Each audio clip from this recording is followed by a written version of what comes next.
பிஸ்மில்லாஹிர் ரஹ்மானிர் ரஹீம். புகழனைத்தும் அல்லாஹ் ஒருவனுக்கே உரித்தாகட்டுமாக. இறைவனின் சாந்தியும் சமாதானமும் கண்மணி நாயகம் ரசூலுல்லாஹி ஸல்லல்லாஹு அலைஹி வஸல்லம் அவர்கள் மீதும், அன்னாரை பின்பற்றி வாழ்ந்த சத்திய சஹாபாக்கள், தாபியன்கள், தபஅ தாபியன்கள், வலிமார்கள், நாதாக்கள், சுஹதாக்கள், நம்மவர்கள், நம் குடும்பத்தினர்கள் அனைவர்கள் மீதும் என்றென்றும் குன்றாமல் குறையாமல் நின்று நிலவட்டுமாக. ஆமீன். قال الله سبحانه وتعالى في القرآن العظيم: أعوذ بالله من الشيطان الرجيم بسم الله الرحمن الرحيم أفي قلوبهم مرض أم ارتابوا أم يخافون أن يحيف الله عليهم ورسوله بل أولئك هم الظالمون صدق الله العلي العظيم. அவர்களின் உள்ளங்களில் நோய் ஏதும் உள்ளதா அல்லது சந்தேகம்தான் கொள்கிறார்களா அல்லது தங்களை அல்லாஹ்வும் அவன் தூதரும் வஞ்சித்து விடுவார்கள் என அஞ்சுகிறார்களா? இல்லை, அவர்கள்தான் அநீதியாளர்கள் ஆவர் என்று அல்லாஹ் ரப்புல் ஆலமீன் இந்த வசனத்திலே சொல்லித் தருகிறான். கண்ணியத்திற்குரிய அல்லாஹ் நல்லடியார்களே, தொடர்ந்து அல்லாஹ் முனாஃபிகீன்கள், நயவஞ்சர்கள் சம்பந்தமாக பேசி வருகிறார். அந்த நயவஞ்சர்கள் இப்படிப்பட்டவர்கள். ஆரம்பத்தில் தொடரில் சொன்னால், அவர்கள் அல்லாஹ்வுக்கும் ரசூலுக்கும் கட்டுப்பட்டு நடப்போம், அவனை ஏற்றுக்கொள்வோம் என்று சொல்வார்கள், ஆனால் பின்வாங்கி விடுவார்கள் என்று தொடங்கி இப்பொழுது அல்லாஹ் தஆலா பேசுகிறான். அவர்களின் உள்ளங்களில் நோய் எதுவும் உள்ளதா அல்லது சந்தேகம்தான் கொள்கிறார்களா? நபிகள் நாயகம் ஸல்லல்லாஹு அலைஹி வஸல்லம் அவரோடு பேசுகின்ற பொழுது ரசூலுல்லாஹ் அப்படி சொல்லுவாங்க.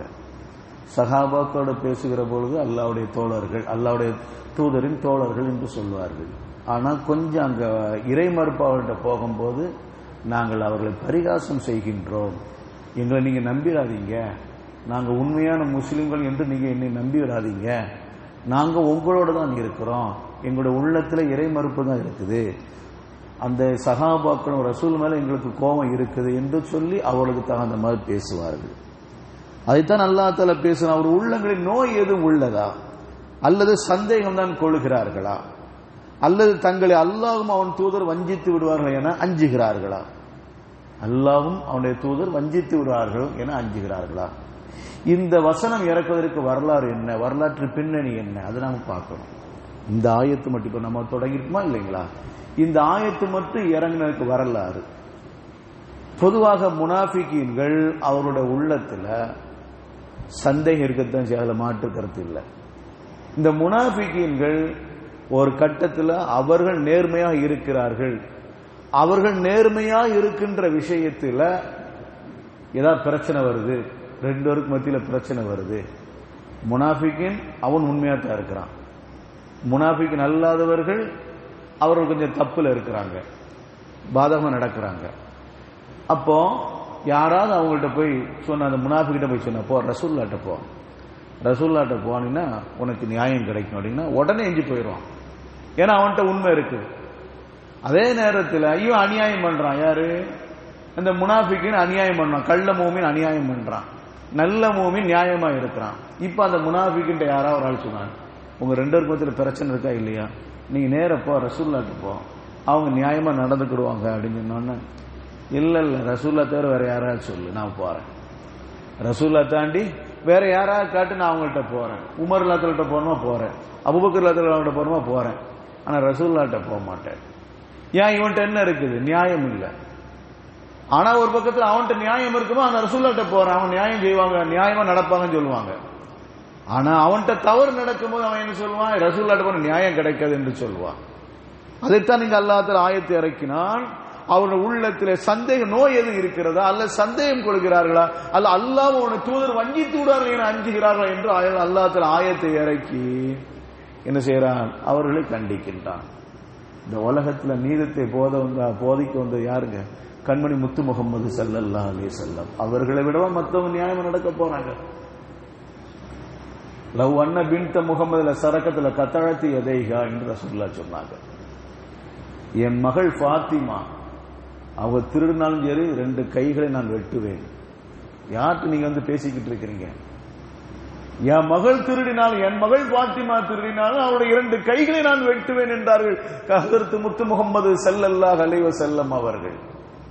சட்டம் எதுவும் அதுதான். ஆனா அந்த ரசூலை பார்த்து நியாயமா நடக்க மாட்டாங்க. வேற ஆள்கிட்ட சொல்லுங்கன்னா எப்படி இருக்கும்? அல்லாஹ் கோவமா வராதா? ரசூல்லா தாங்கிக் கொள்வாங்க. எதுவுமே எவ்வளவு அவமானம் வந்தாலும் சரி, எவ்வளவு பிரச்சனை வந்தாலும் சரி, தனக்கு எவ்வளவு பிரச்சனை, அவமானங்கள், சங்கடங்கள் வந்தாலும் ரசூல்லா தாங்கிக் கொள்வார்கள். ஆனா அல்லாஹ் தாங்குவானா? அபூலஹப் என்ன சொன்னா? ஒரு 2 கை நாசமடையட்டும் என்று சொன்னா அல்லாஹ் மன்னிக்கணும். இந்த வார்த்தையை பேசுனதுக்கு அல்லாஹ் தன்னை மன்னிப்பானாக. ரசூலை பார்த்து சொன்ன 2 கரங்கள் நாசமாகட்டும் என்று சொன்னான். ரசூல்லா தாங்கிக் கொண்டார்கள். ரசூல்லா பொறுமையா இருந்தார். அல்லாஹ் பொறுமையா இருந்தானா? அல்லாஹ் தஆலா வசனத்தை இறக்கவில்லையா? தப்பத் யதா அபீ லஹப், அபூலஹபுடைய 2 கைகள் நாசமாகட்டுமாக, தப்ப அவனு நாசமாகட்டுமாக என்று அல்லாஹ் தஆலா ஆயத்தை இறக்கிட்டானா இல்லையா? இப்ப ரசூல்லா பார்த்து நீதமா நடக்க மாட்டார்கள், ரசூல்லா நியாயமா நடக்க மாட்டார்கள் சொன்னா ரசூல்லா தாங்கிக் கொள்வார்கள், ரசூல்லா ஏற்றுக்கொள்வார்கள் எவ்வளவு அவமானத்தையும். ஆனா அல்லாஹ் தஆலா ஏற்றுக்கொள்ள மாட்டான். அதனால தான் அல்லாஹ் தஆலா வசனத்தை இறக்கினார். வசனத்தை இறக்கி அவர்களை கண்டிக்கிறார். உங்களோட உள்ளத்துல நோய் இருக்குது, உங்களோட உள்ளத்துல சந்தேகம் இருக்கிறது என்று அல்லாஹ் தஆலா கண்டிக்கிறான்.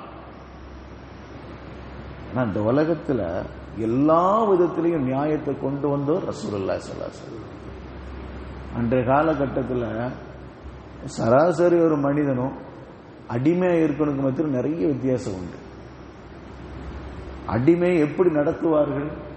சரிசமா உட்கார்ந்து சாப்பிட வர மாட்டாங்க, சரிசமா உட்கார்ந்து சாப்பிட வர மாட்டாங்க. அவர்களுக்கு எந்த அளவுக்கு வேலை பளுவை அதிகப்படுத்தணும் அந்த அளவுக்கு வேலை பளு அதிகப்படுத்துவார்கள். ஒரு மிருகத்தை போன்று நடத்தி கொண்டிருந்தார்கள். அந்த அடிமைகளுக்கு மத்தியில் நபிகள் நாயகம் ஸல்லல்லாஹு அலைஹி வஸல்லம் அவர்கள் உரிமை பெற்று தந்தார்கள் அல்லவா? ஹஜ்ரத் அபூதர் ரலியல்லாஹு தஆலா அன்ஹு அவர் ஷாமுக்கு போகும்போது அவர்களும் இன்னொரு மனிதரும் நேருக்கு நேர் சரிசமா நடந்து போனாங்க. ஒரு பாதிரியார் கேட்கிறாரு, உங்க தம்பியா இது, உங்க சகோதரா? இல்ல என்னுடைய அடிமை. அடிமையா? இன்னும் அடிமையா? அடிமையா அப்படி நடத்துறாரு? நீங்க என்ன உடை அடிக்க அதே தான் உடைய அவருக்கு கொடுத்திருக்கிறீங்க. உங்களோட மத்த சேர்ந்து சாப்பிடுறாரு, உங்களுக்கு சரிசமம் நடக்கிறாரு, உங்களுக்கு சமமா ஒரு எட்டு உங்களுக்கு முன்னாடியே எட்டி வச்சு நடக்கிறாரு, இப்படியா என்று கேட்டார். அப்ப எந்த அளவுக்கு ரசூலுல்லாஹி ஸல்லல்லாஹு அலைஹி வஸல்லம் மாற்றம் ஏற்படுத்தியிருக்கிறார், அவளுக்கு உரிமை எடுத்துக் கொடுத்திருக்கிறார், நீதமாக நடந்திருக்கிறார்கள். உலக மக்களை பிரமிக்கின்ற அளவுக்கு ஒரு அடிமைக்கு உரிமை வாங்கி கொடுத்தவர்கள், நீதத்தை வாங்கி கொடுத்தவர்கள் கண்மணி முத்து முகமது ஸல்லல்லாஹு அலைஹி வஸல்லம் என்று சொன்னால் இன்னைக்கு சராசரி ஒவ்வொரு மனிதனுக்கு எந்த அளவுக்கு அவர்களுக்கு மத்தியில் நீதமாக நடந்திருப்பார்கள். அதுதான் நான் நினைச்சு பார்க்கணும். ஒரு சஹாபி தன்னுடைய அடிமையை அடிச்சுட்டாங்க. ஒரு சஹாபி தன்னுடைய அடிமையை அடிச்சுட்டாங்க. இப்ப கண்மணி முத்து முகமது ஸல்லல்லாஹு அலைஹி வஸல்லம் பக்கத்தில் இருக்கிறாங்க. ஏன் அடிச்சீங்க? ஏன் அடிச்சீங்க? அடிமை அடிக்க கூடாதா யா ரசூலல்லாஹ்? அடிமை அடிக்க கூடாதா? அவர் என்ன தப்பு பண்ணார் அடிக்கிறீங்க? உங்களுக்கு அடிமை, உங்களுக்கு உரிமை இருக்கிறது என்றால் நீங்க அல்லாஹ்வுடைய அடிமை, அல்லாஹ் உங்களை தண்டிக்க உரிமை இருக்கா இல்லையான்னு கேட்டாங்க. அல்லாஹ் உங்களை அடிப்பதற்கு உங்களை தண்டிக்க உரிமை இருக்கா இல்லையா? உங்களுடைய அடிமையை அடிப்பதற்கு உங்களுக்கு உரிமை இருக்கு என்று சொன்னா அல்லாஹ்வுடைய அடிமையாக நீங்கள் உங்களை தண்டிப்பதற்கு அல்லாஹ்வுக்கு உரிமை இருக்கா இல்லையா? அல்லாஹ் உங்களை தண்டிக்கிறானா? முன்ன பின்ன ஒரு நாள் நடக்கிற பொழுது ஏதாச்சும் உடனே தண்டிக்கிறானா? இல்ல. மனம் பொறுக்கிறானா? இல்ல. எப்படி நீங்க அடிக்கலாம்? அப்ப அடிக்க கூடாதா யார சொல்லலாம்? அடிக்க கூடாது. சரி, நான் அடிச்சுட்டேனே, இப்ப நான் அடிச்சுட்டேனே, எனக்கு மறுமையில் என்ன நிலைமை? இப்ப நான் அடிச்சுட்டேன், எனக்கு மறுமையில் என்ன நிலைமை? கண்மணி முத்து முகமது ஸல்லல்லாஹு அலைஹி வஸல்லம் விளக்கம் கொடுத்தார்கள். மறுமை நாள் அல்லாஹ் தஆலா நீங்க அடிச்சதையும் அந்த அடிமையுடைய தவறையும் நெருப்பான். மீசான் என்ற தராசுல நீங்க அடிச்ச அடிமை, நீங்க கண்டித்ததையும் நீங்கள் அடித்ததையும் உங்கள் அடிமைகள் உங்களுக்கு எதிராக நடந்ததையும் அல்லாஹ் தஆலா நெருத்து பார்ப்பான். நெருத்து பார்க்கிற பொழுது உங்களுடைய அடிமை செஞ்ச தவறை விட நீங்கள் அடிச்சது அதிகமாக இருக்கும் என்றால் மறுமை நாள்ல உங்களுக்கு அதுக்கு பதில் தீர்க்கப்படும். உங்களுக்கு பதில் தீர்க்கப்படும். உங்கள் அடிமை தவறு செய்ததை விட நீங்கள் கண்டித்தது தண்டித்தது அதிகமாக இருக்கும் என்று சொன்னால் அந்த அதிகத்துக்கு அங்கே நிவர்த்தி செய்யப்படும்.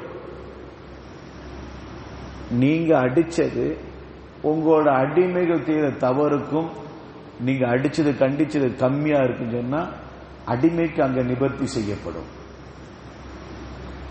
நீங்கள் கண்டித்ததும் தண்டித்ததும் உங்கள் அடிமைகள் தவறு செய்ததை நிறுத்தி பார்க்கிற பொழுது 2 சரிசமா இருக்கும், அப்படி விட்டுவிடப்படும் என்றார்கள் கண்மணி முத்து முகமது ஸல்லல்லாஹு அலைஹி வஸல்லம். இப்ப எந்த அளவுக்கு நியாயத்தை கற்பித்திருக்கிறார்கள், எந்த அளவுக்கு நீதமாக நடந்திருக்கிறார்கள். அந்த அளவுக்கு நீதமாக நடந்த கண்மணி முத்து முகமது ஸல்லல்லாஹு அலைஹி வஸல்லம் அவர்களை பார்த்துதான் அவர்கள் அல்லாஹ்வும் ரசூலும் அஞ்சித்து விடுவார்கள் என்று அஞ்சுகிறார்களா என்று அல்லாஹ் தஆலா கேட்கிறான். ஏன்னா ரசூலுல்லாஹ்ட்ட போன நியாயம் கிடைக்காது என்று அவர்கள் எண்ணிக்கொண்டிருந்தார்கள். அதற்கு அல்லாஹ் தஆலா வன்மையாக கண்டிக்கும் விதமாக ஆயத்தை இறக்கி அல்லாஹ் ரப்புல் ஆலமீன் அவர்களை கண்டிக்கிறான். அப்ப இந்த ஆயத்து மூலம் நமக்கு சொல்லி தருகின்ற பாடம் என்னன்னு சொன்னா, நம்முடைய என்னன்னா நாம் எப்பேற்பட்ட ரசூலுடைய உம்மத்தாக இருக்கிறோம். உம்மத்தை வசத்தா, நடுநிலையான உம்மத்து. இந்த உம்மத்துக்கு பேரு உம்மத்தை வசத்தா, நடுநிலையான உம்மத்து. நியாயமாக நடக்கணும் எல்லா விஷயத்திலையும். நம்ம யாருக்கும் சாதகமா பாதகமா போகக்கூடாது, நியாயமாக நடக்க வேண்டும். எந்த பிரச்சனையா இருந்தாலும் நியாயமாக நடக்க வேண்டும். ஏன்னா நியாயமான சமுதாயமாக நாம இருக்கிற காரணத்தினால் நியாயமாக நடக்க வேண்டும் என்று இந்த ஆயத்து நமக்கு போதிக்கிறது. அல்லாஹ் ரப்புல் ஆலமீன் நம் அனைவருக்கும் கிருபை செய்வானாக. நியாயமாக நடக்கக்கூடிய நசீபை நம் அனைவருக்கும் தந்தல் புரிவானாக. வாஹிரு தஅவானா அல்ஹம்துலில்லாஹி ரப்பில் ஆலமீன். சுப்ஹானல்லாஹி வ பிஹம்திஹி சுப்ஹானக்கல்லாஹும்ம வ பிஹம்திக அஷ்ஹது அல்லா இலாஹ இல்லா அன்த அஸ்தக்ஃபிருக வ அத்தூபு இலைக. சுப்ஹான ரப்பிக ரப்பில் இஸ்ஸத்தி அம்மா யசிஃபூன் وسلام على المرسلين والحمد لله رب العالمين. صلى الله على محمد صلى الله عليه وسلم. صلى الله على محمد صلى الله عليه وسلم. صلى الله على محمد يا رب صل عليه وسلم. السلام عليكم ورحمة الله تعالى وبركاته.